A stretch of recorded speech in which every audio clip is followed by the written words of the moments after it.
Bismillah ar-Rahman ar-Rahim. The second part of this talk will show you how to look to the pathologic entities in the spine, whether by CT or by MRI. You got an idea about the anatomy, then we'll apply the anatomic details on the pathologic entities in the spine. The role of imaging in cases of pathology, you would like to detect the lesion, you would like to localize the site of the lesion, and you would like to say what is the nature of this lesion. Is it a degenerative disease, inflammatory disease, neoplastic disease? How can you discriminate these? What are the available imaging modalities for assessment of the spine, either in normal cases or pathologic conditions? The three major important issues, which are the conventional X-rays, and this is the machine, the CT scan, and this is the machine, and the MRI, and this is the machine. Then how to look to the spine and the plain X-ray. These are the spinal series in the lumbar spine by plain X-ray, lateral view, anteroposterior view, and a localized view for this particular area, which we call it the lumbosacral junction. We look for the alignment. You know, in the lumbar there is lordosis, in the dorsal there is kyphosis. And if the vertebrae are aligned, we say this is normal alignment. If they are straightened and the curve is lost, we call this as straightening. You look to the bony texture, if it is normal, osteoporotic or osteosclerotic. You look to the disc spaces, and the disc spaces, as you see in the lumbar spine, usually increase in width by going down, except at the level of L5S1. Then you may see, you may able to notice any pathology in the paravertebral region involving the soft tissues. Also, you look to the sacroiliac joints in the lumbar spine. Then, what's the role of CT? What do you expect from the CT scan to do? First, CT is able to assess the spinal canal, if it is stenotic or not. It can say some information about the bony texture. Also can detect the fractures, can see osteoarthritis, can assess the disc pathology, can diagnose the spinal infection and the spinal neoplasms. And these are the images obtained by CT. This is the axial images, the transverse sections, and this is the sagittal reconstructed image, and this is the 3D reconstructed image. MRI, these two important issues are specific for MR. Any pathology concerned with the spinal cord, go directly for MRI. Also, if you are assessing bone marrow diseases like inflammatory lesions, metastatic disease, any pathology in the bone marrow is better assessed by MRI. Also, MRI can assess the spinal canal, can see the fractures, can assess the disc lesions, and is helpful in assessment of the inflammatory and the neoplastic lesions. And you have got an idea about these machines. Then we'll start to assess these pathologic entities. Number one is to look to the spinal canal, and then we go through these. You know, you already know how to assess the diameter of the spinal canal. By CT, you measure the anteroposterior diameter, and the anteroposterior diameter is normally 1.3 centimeter. If it is less, then you call this idiopathic or congenital spinal canal stenosis. And by MRI, you can look to the coda equina nerve roots, especially in the T2 weighted image. If you see adequate CSF within the spinal canal, this is normal canal. If you see the little or no appreciable amount of CSF around the nerve roots, then you call this is a stenotic canal. Then you can easily diagnose this as a stenotic canal, especially in the lower part of the lumbar spine. In the upper part, you can see CSF adequate in the spinal canal, but here you can see the coda equina nerve roots without appreciable amount of CSF in the spinal canal. Then, in the cervical region, if you see the spinal cord with CSF anterior and posterior, this is normal canal. If the CSF is lost from one direction, either posterior or anterior, this is mild stenosis. If in both directions, this is moderate stenosis.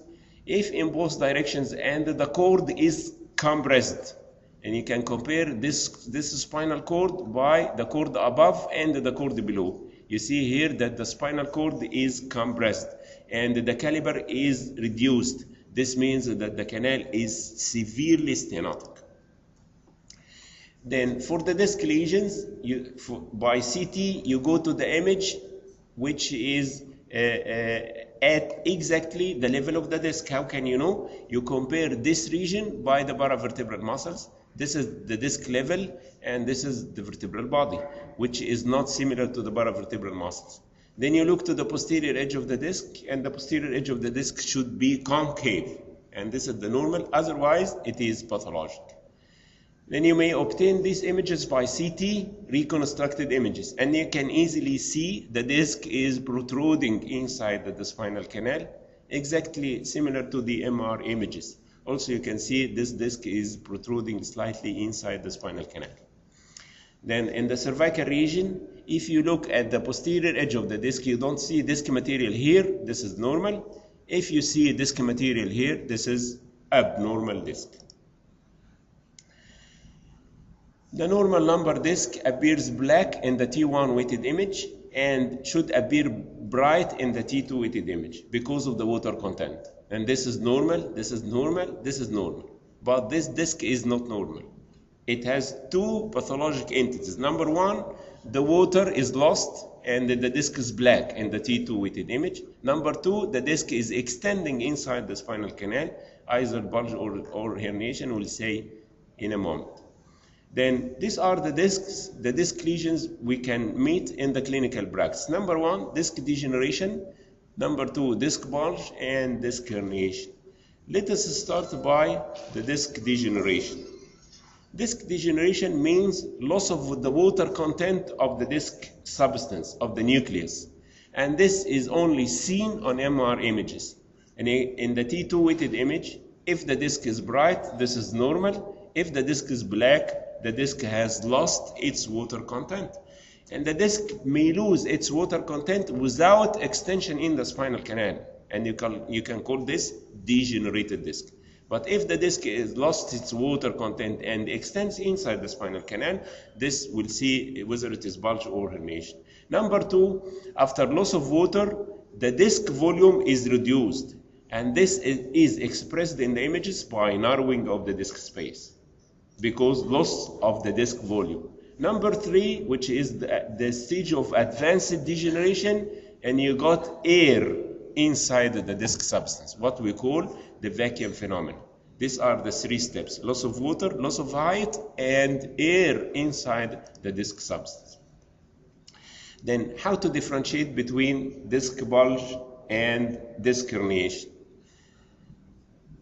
You know that the disc material is formed of two issues, the annulus and the nucleus. The annulus fibrosus and the nucleus bulbosus.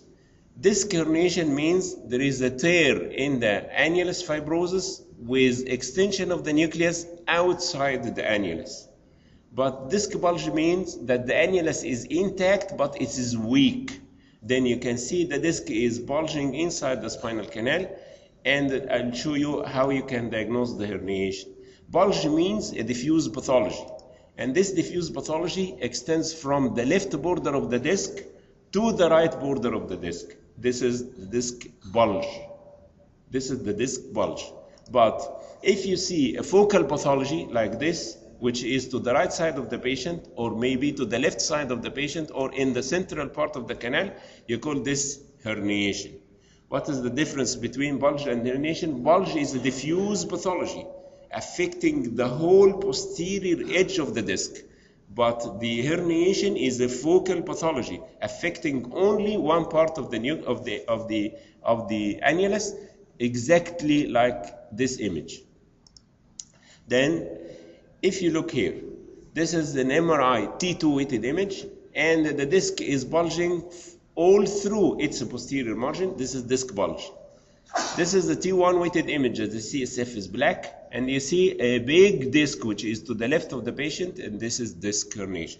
This is disc herniation, and this is disc bulge. Look for this.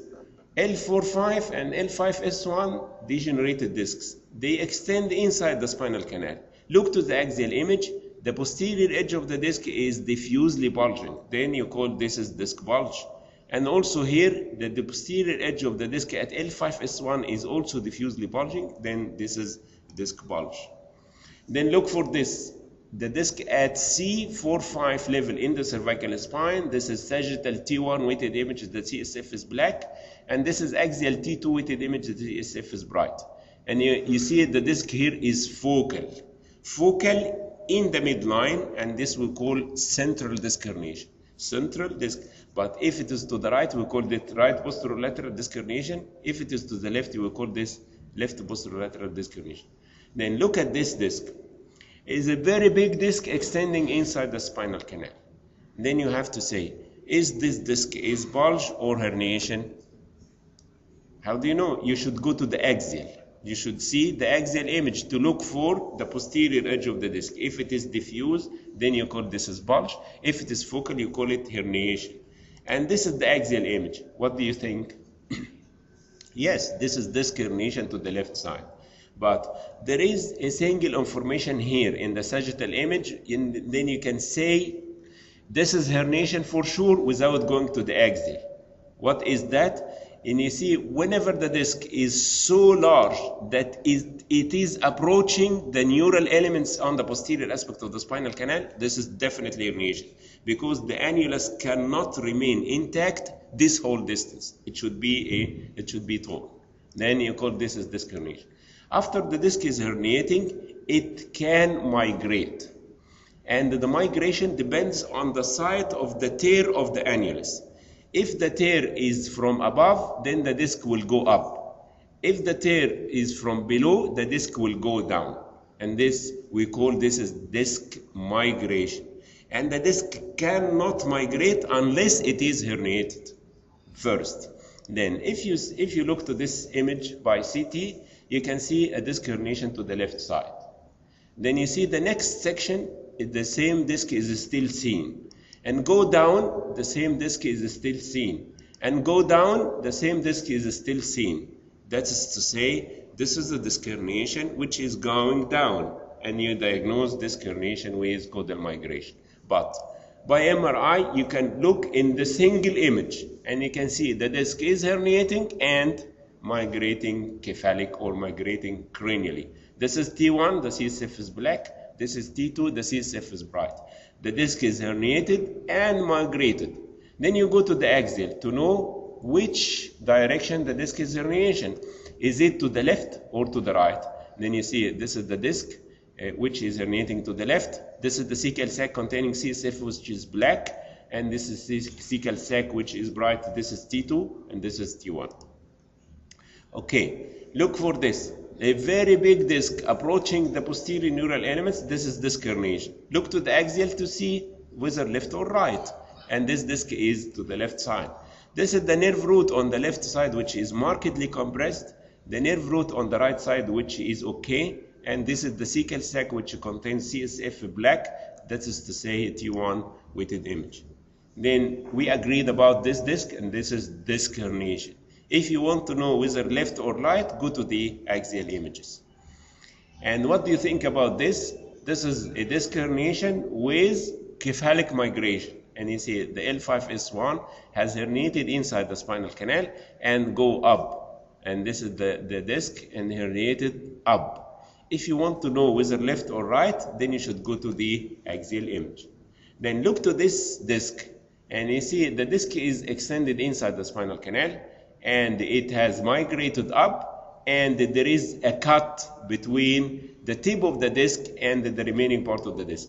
And that is to say, and this diagnosis is disc sequestration, or a separated disc fragment from the disc itself.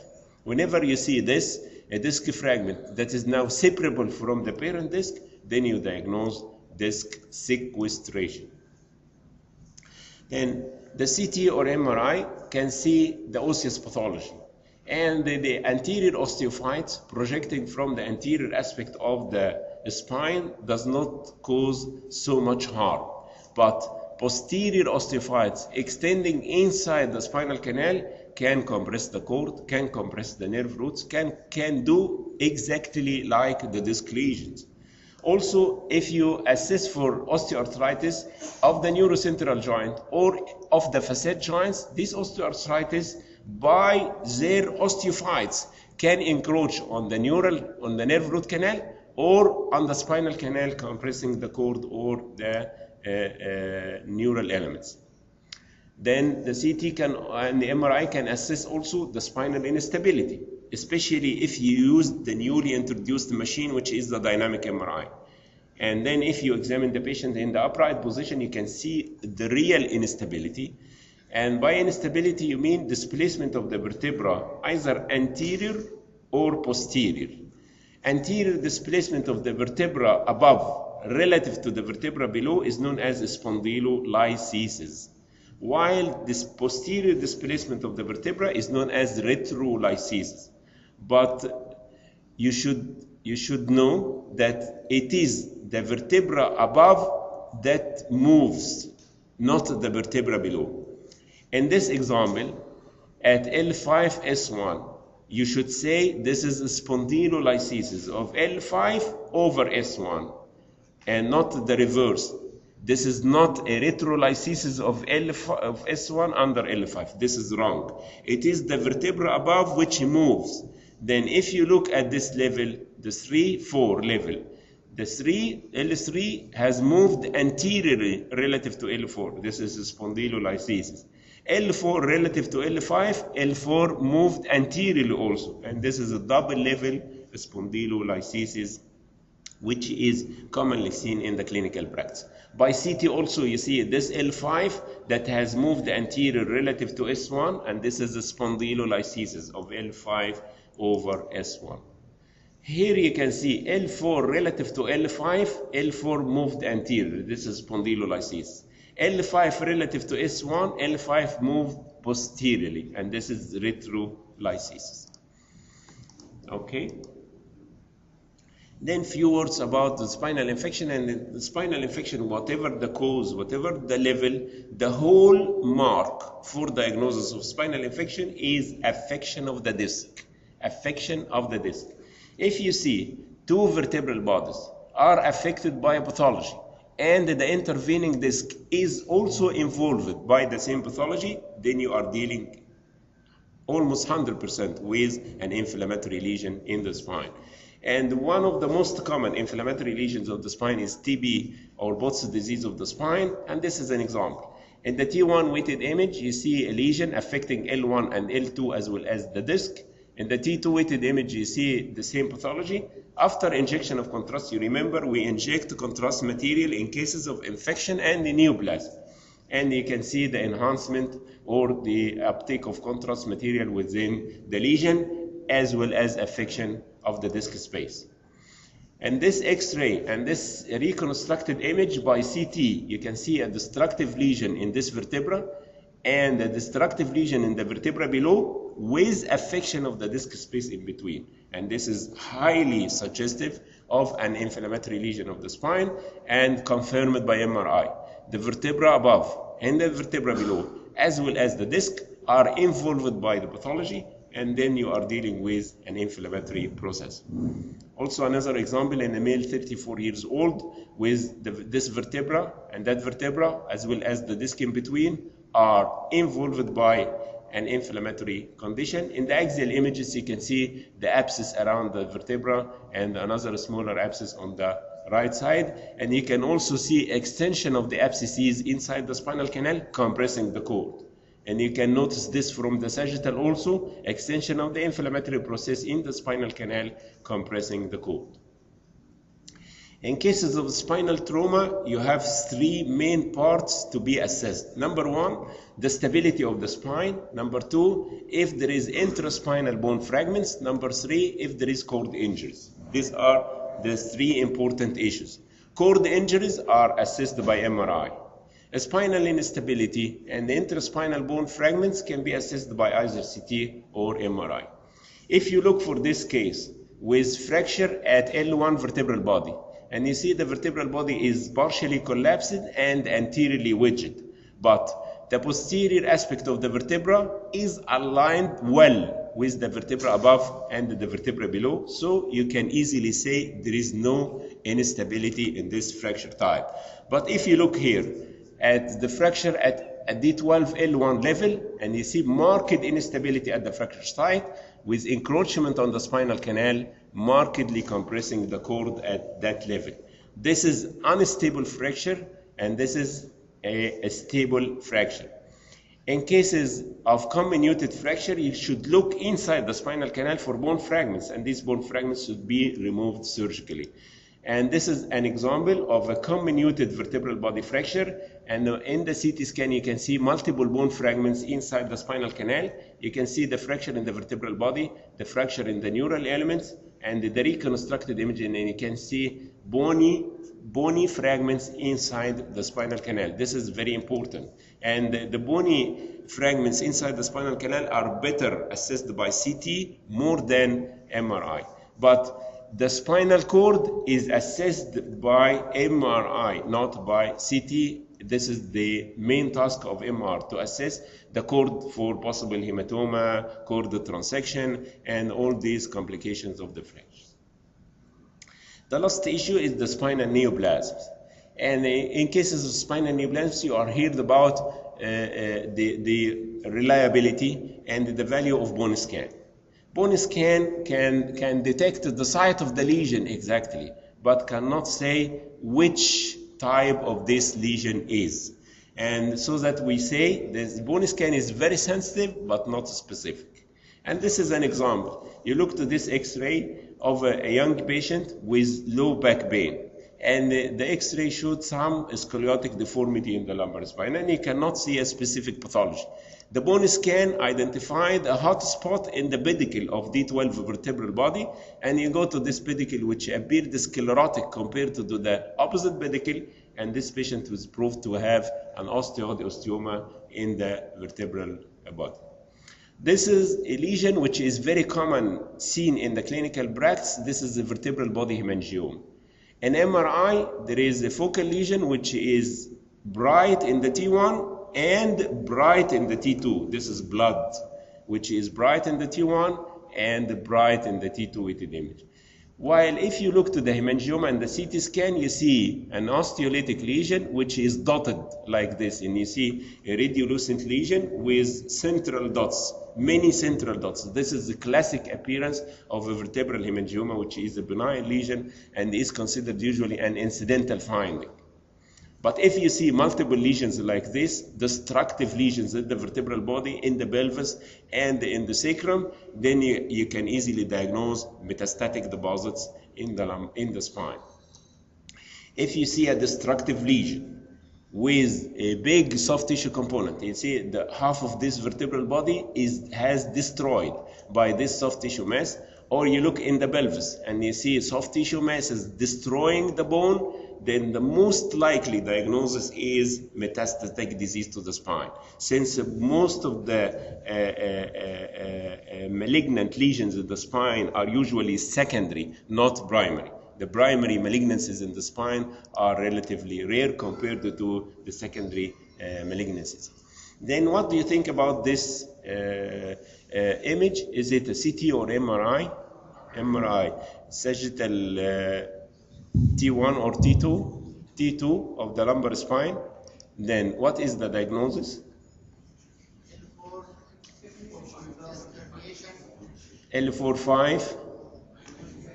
Number 1, degeneration, because it is black in the T2 weighted image. Number 2, herniation. Number 3, caudal migration. And this is the diagnosis. This is L4-5, disc herniation with caudal migration. And you remember that L5-S1 and L4-5 are degenerated. Then this is CT or MRI. MRI of the cervical spine. T1 or T2? T2, the CSF is bright. What is the diagnosis? Yes, very good. Spinal canal stenosis of the moderate type. No CSF anterior, no CSF posterior, and you see multiple disc lesions as well. And this is MRI sagittal T2 of the cervical spine with moderate spinal canal stenosis. CT or MRI? CT reconstructed image. Then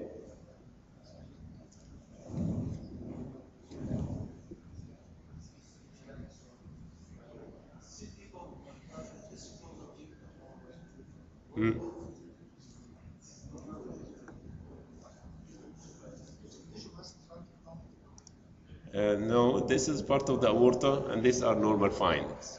Okay. CT or MRI? CT, very good. This is a typical appearance of a vertebral hemangioma. You see a radiolucent lesion with dots inside, and this is a CT scan of a vertebral hemangioma. Okay, CT or MRI? MRI. T2 weighted image, the CSF is bright. T1 weighted image, the CSF is black. And the diagnosis is? Infection, yes. Inflammation of the vertebra, this vertebra, and the vertebra below, as well as the disc in between. And this is inflammatory disease of the spine. Okay. CT or MRI? MRI. Sagittal T2 weighted image of the lumbar spine. What is the diagnosis? L45 bulge ولا herniation? Herniation with caudal migration. حتة صغيرة كده is migrated. Okay. And this is L45 disc herniation with caudal migration, multiple degenerative discs, loss of the signal in the T2 weighted image. CT or MRI? CT. What is the diagnosis? Metastasis, yes. These are metastatic deposit in the vertebra, and you see the soft tissue component, vertebral metastasis. Sorry? Any question? Okay, and you can see this, the vertebral body is destroyed in the sagittal image. Compare with this vertebral body and this vertebral body, the whole spine is osteoporotic. CT or MRI? CT. What is the diagnosis?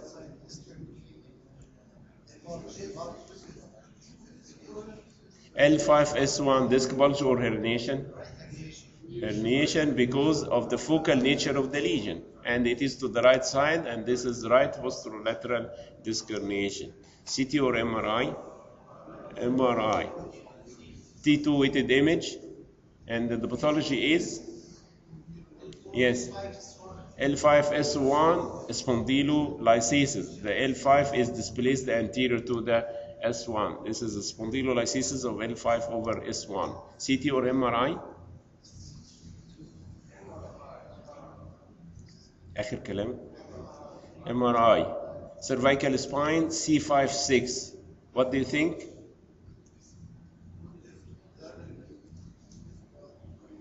Bulge or herniation? Is it focal or diffuse?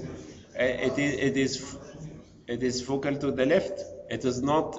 If you see the disc like this going all through the edge of the disc, this is bulge. But if you see a focal lesion, then this is to the left side, and this is disc herniation to the left side. C5-6 left posterolateral disc herniation. CT L3-4 diffuse posterior disc bulge. Very good. MRI, cervical spine, T2 weighted image, the CSF is bright. The diagnosis is severe spinal canal stenosis with multiple disc lesions. Please remember that the posteriorly projecting lesions represent hypertrophied ligamenta flava. These coming from the back of the cord, these are hypertrophied ligamenta flava, and this coming from the anterior aspect of the cord are representing disc pathologies. Okay. CT or MRI? CT. The diagnosis? L5S1 left posterolateral disc herniation. You see the main bulk of the disc is to the left side and little of the disc is to the right side, and this is disc herniation, left posterolateral disc herniation. CT or MRI? MRI C4-5 disc. What do you think? Herniation. This is a very large disc that is in the center, but is not corresponding to the periphery on either side, and this is the central disc herniation. Right? This is not left to post, but it's exactly in the midline. Yes. And thank you very much. Any